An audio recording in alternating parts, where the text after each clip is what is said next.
이라 에스더 1장 읽어줄게. 아하수에로 왕 때에 있은 일이다. 아하수에로는 인도에서 에티오피아에 이르기까지 127지방을 다스린 왕이다. 아하수에로 왕은 도성 수산에서 왕위에 올라 나라를 다스린 지 3년째 되던 해에 모든 총독들과 신하들을 불러서 잔치를 베풀었다. 페르시아와 메대의 장수들과 귀족들과 각 지방 총독들을 왕궁으로 초대하여 자기 왕국이 지닌 영화로운 부요와 찬란한 위엄을 과시하였다. 잔치는 여러 날 동안 무려 180일 동안이나 계속되었다. 이 기간이 끝난 뒤에 왕은 도성수산에 있는 백성을 빈부귀천을 가리지 않고 모두 왕궁 정원 완뜰로 불러들여서 이랫동안 잔치를 베풀었다. 정원에는 흰 실과 붉은 실, 털실로 짠 휘장을 쳤는데 그 휘장은 대리석 기둥의 은고리에 흰 실과 보랏빛 실로 끈으로 매달았다. 화반석과 백석과 우모석과 흑석으로 덮인 바닥에는 금과 음으로 입힌 의자들이 놓여 있었다. 술잔은 모두 금잔이었는데 모양이 저마다 달랐다. 왕이 내리는 술은 풍성하였다. 그날은 어전 음주법을 따르지 않았으므로 마시고 싶은 사람은 많이 마시고 싶은 사람은 많이, 적게 마시고 싶은 사람은 적게 마셨다. 그것을 왕이 모든 심부름꾼에게 마실 이들이 원하는 만큼 따라주라고 지시하였기 때문이다. 와스디 왕후도 부인들을 초대하여 아하수에로 왕의 그 궁궐 안에서 잔치를 베풀었다. 이래가 되는 날에 왕은 술을 마시고 기분이 좋아지자 자기를 받드는 7궁전 대시 곧 무흐만과 비스다와 하르보나와 빅다와 아박다와 세달과 가르가스에게 이르기를 아스디 왕후가 왕후회관을 쓰고 왕 앞으로 나오게 하라고 명령하였다. 왕후가 미인이므로 왕은 왕후의 아름다움을 백성과 대신들 앞에서 자랑하고 싶었던 것이다. 그러나 와스디 왕후는 내시들에게 왕의 명령을 전하여 듣고도 왕 앞에 나오기를 거절하였다. 이 소식을 들은 왕은 화가 몹시 났다. 마음속에서 분노가 불같이 치밀어 올랐다. 왕은 곧 법에 밝은 측근 전문가들과 이 일을 의논하였다. 왕이 법과 재판에 관하여 잘 아는 이들과 의논하는 것은 그 나라의 관례였다. 왕 옆에는 아르스나와 세달과 아드마다와 다시스와 메레스와 마르스나와 무무간 등 페르시아와 메대의 7대신이 있어서 늘 왕과 직접 대면하여 의견을 나누었는데 그들은 나라 안에서 벼슬이 가장 높은 사람들이었다. 내시들을 시켜서 전달한 나 아하수에로의 왕명을 와스디 왕후가 따르지 않았으니 이를 법대로 하면 어떻게 처리해야 하오? 무무간이 왕과 대신들 앞에서 대답하였다. 와스디 왕후는 임금님께만 잘못을 저지른 것이 아니라 아하수에로 왕에게서 다스리는 각 지방에 있는 모든 신하와 백성에게도 잘못을 저질렀습니다. 왕후가 한 이 일은 이제 곧 모든 여인에게 알려질 것입니다. 그렇게 되면 여인들은 아하수에로 왕이 와스디 왕후에게 어전이 나오라고 하였는데도 왕후가 나가지 않았다고 하면서 남편들을 업신여기게 될 것입니다. 페르시아와 메대의 귀부인들이 왕후가 한 일을 알게 되면 오늘 당장 임금님의 모든 대신에게도 같은 식으로 대할 것입니다. 그러면 멸시와 분노가 걷잡을 수 없이 되풀이될 것입니다. 그러니 임금님만 좋으시다면 와스디 왕후가 다시는 아하수에로 임금님의 어전에 나오지 못하도록 어명을 내리시고 그것을 페르시아와 메대의 법으로 정하여 고치지 못하도록 하셔야 할 줄 압니다. 그리고 왕후의 자리는 그 여인보다 더 훌륭한 다른 사람에게 주시는 것이 마땅하다고 생각합니다.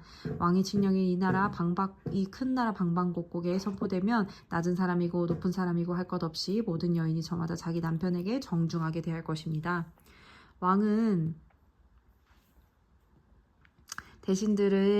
왕과 대신들은 그의 말이 옳다고 여기고 왕은 즉시 무무간이 말한 대로 시행하였다. 왕은 그가 다스리는 모든 지방에 조서를 내렸다. 지방마다 그 지방에서 그 쓰는 글로 백성마다 그 백성이 쓰는 말로 조서를 내려서 남편이 자기 집을 주관하여야 하며 남편이 쓰는 말이 그 가정에서 쓰는 일상 언어가 되어야 한다고 선포하였다. 에스더 2장. 이러한 일은 있은 지 얼마 뒤에 아하수에로 왕은 분노가 가라앉자 와스디 왕후가 생각나고 왕후가 저지른 일과 그리고 그것 때문에 자기가 조서까지 내린 일이 마음에 걸렸다.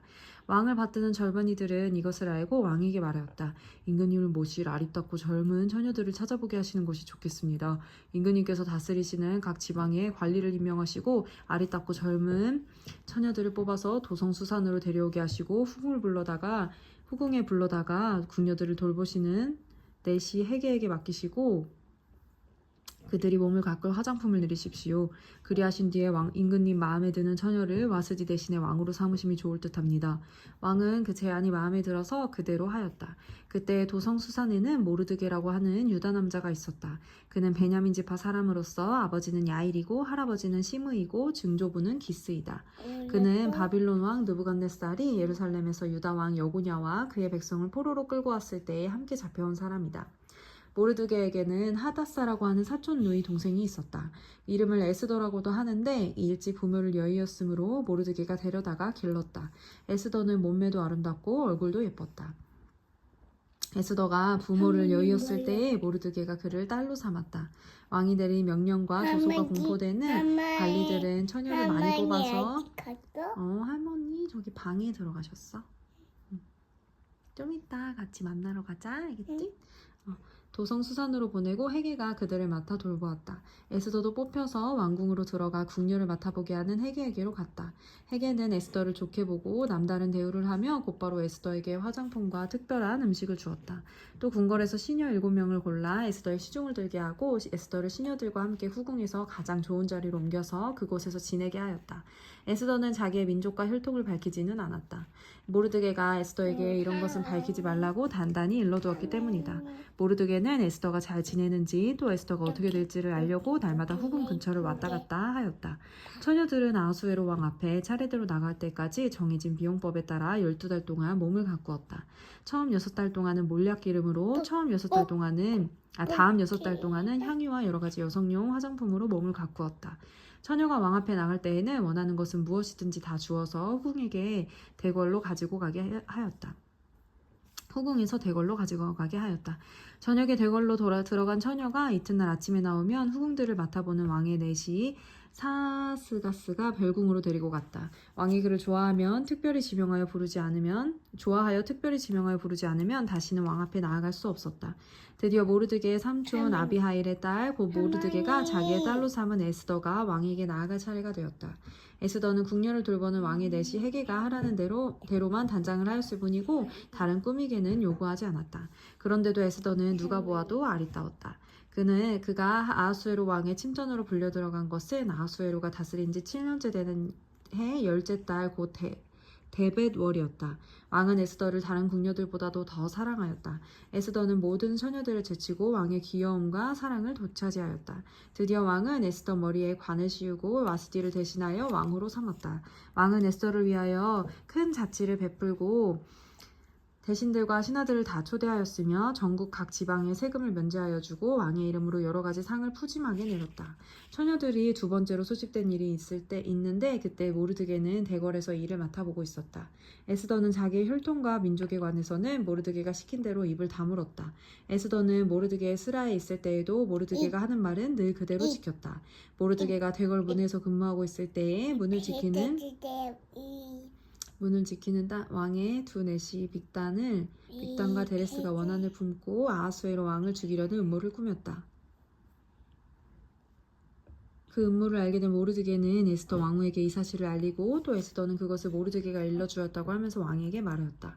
사실을 조사하여 보고 음모가 밝혀지니 두 사람을 나무에 매달아 죽였다. 이런 사실을 왕이 보는 앞에서 궁중실록에 기록되었다. 아멘. 잘했어요.